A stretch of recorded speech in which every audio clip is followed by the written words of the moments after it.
Save box bidding app നിക്ഷേപ തട്ടിപ്പുമായി ബന്ധപ്പെട്ട് കൂടുതൽ വിവരങ്ങൾ പുറത്തുവരുമ്പോൾ വിഷയത്തിൽ പ്രതികരിച്ച് നടൻ ജയസൂര്യ രംഗത്തെത്തി.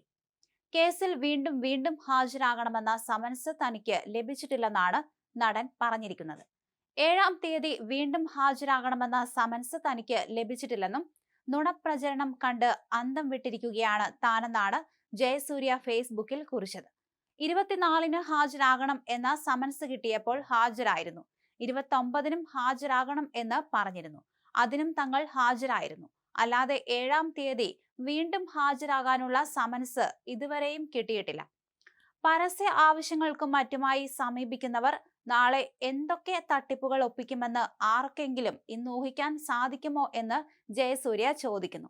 എല്ലാവിധ സാമ്പത്തിക ഇടപാടുകളും നിയമാനുസൃതമായി മാത്രം നടത്തി കൃത്യമായി നികുതി പൊതുഖജനാവിൽ അടയ്ക്കുന്ന ഉത്തരവാദിത്തപ്പെട്ട ഒരു സാധാരണ പൗരനാണ് താനെന്നും ജയസൂര്യ കൂട്ടിച്ചേർത്തു. അതേസമയം നടൻ ജയസൂര്യക്കെതിരെ കൂടുതൽ കണ്ടെത്തലുകൾ പുറത്തു വന്നിരുന്നു. ജയസൂര്യക്ക് 1 കോടിയോളം രൂപ കിട്ടിയെന്നാണ് ഇഡി കണ്ടെത്തിയത്. ജയസൂര്യയുടെയും ഭാര്യയുടെയും അക്കൗണ്ടിലാണ് പണം എത്തിയത്. തട്ടിപ്പിലെ പ്രധാന പ്രതി സ്വാതിക് റഹ്മാന്റെ കമ്പനികളിൽ നിന്നാണ് പണം എത്തിയത്. ബ്രാൻഡ് അംബാസിഡർക്കുള്ള പ്രതിഫലമാണെന്നാണ് ജയസൂര്യയുടെ പ്രാഥമികമായ മൊഴി. അതേസമയം ജയസൂര്യയുടെ ബാങ്ക് അക്കൗണ്ടുകളിൽ കൂടുതൽ പരിശോധന നടത്താനാണ് ഇഡി നീക്കം നടക്കുന്നതെന്നും വാർത്തകളുണ്ട്. നടനെ വീണ്ടും ചോദ്യം ചെയ്യാനാണ് എൻഫോഴ്സ്മെന്റ് ഡയറക്ടറേറ്റിന്റെ തീരുമാനം. സാദിഖ് റഹ്മാന്റെ പരിചയത്തിൽ കൂടുതൽ സിനിമാക്കാരുണ്ടെന്നും ഇഡി കണ്ടെത്തിയിട്ടുണ്ട്. സാദിഖിന്റെ സിനിമാ ബന്ധങ്ങളിലും ഇഡി കൂടുതൽ പരിശോധന നടത്തും. കഴിഞ്ഞ ദിവസമാണ് കേസുമായി ബന്ധപ്പെട്ട് നടൻ ജയസൂര്യയെ ഇഡി ചോദ്യം ചെയ്ത് വിട്ടയച്ചത്. സേവ് ബോക്സിന്റെ ബ്രാൻഡ് അംബാസിഡറായി ജയസൂര്യ പ്രവർത്തിച്ചോ എന്നും ഇതുമായി സാമ്പത്തിക ഇടപാടുകൾ നടത്തിയോ എന്നുമാണ് ഇഡി പ്രധാനമായും പരിശോധിക്കുന്നത്. ജയസൂര്യയുടെ ഭാര്യ സരിതയുടെയും മൊഴി ഇഡി രേഖപ്പെടുത്തിയിരുന്നു.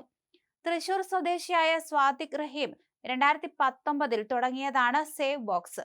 ഇന്ത്യയിൽ തന്നെ ആദ്യ സംരംഭം എന്ന് വിശേഷിപ്പിച്ച ഓൺലൈൻ ലേല ആപ്പാണിത്. 2023-ലാണ് ആപ്പിന്റെ മറവിൽ വൻ സാമ്പത്തിക തട്ടിപ്പിന്റെ ചുരുളഴിയുന്നത്.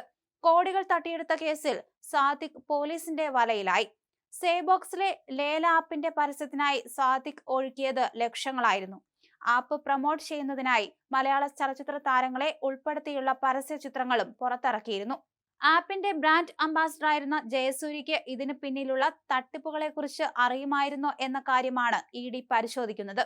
ഇതിനിടെ ആപ്പിന്റെ സ്ഥാപകൻ തൃശൂർ വിയൂർ സ്വദേശി സ്വാതിക് റഹീമിനെ കുറിച്ചുള്ള കൂടുതൽ വിവരങ്ങളും പുറത്തു വന്നിരുന്നു. ആപ്പിന്റെ ബ്രാൻഡ് അംബാസിഡർ എന്ന നിലയിൽ ജയസൂര്യ കൈപ്പറ്റിയ പ്രതിഫലം സംബന്ധിച്ചായിരുന്നു ഇഡി അന്വേഷണം നടത്തിയത്.